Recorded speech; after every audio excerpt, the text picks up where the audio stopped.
Hi friends, ఈరోజు lunch టైంకి ఏమేమి తింటున్నానో చూస్తారా? White rice, small puri. ఇది మా తెలంగాణలో కలగూర కర్రీ అంటారు. కలగూర కర్రీ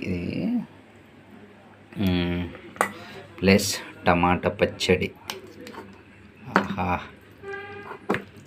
నాకు టమాటా పచ్చడి అంటే చాలా ఇష్టం. టమాటా పచ్చడితో ఎలా ఉందో ట్రై చేద్దాం.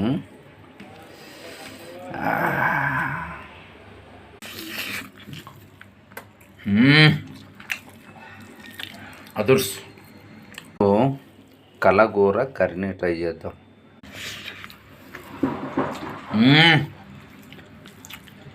సూపర్.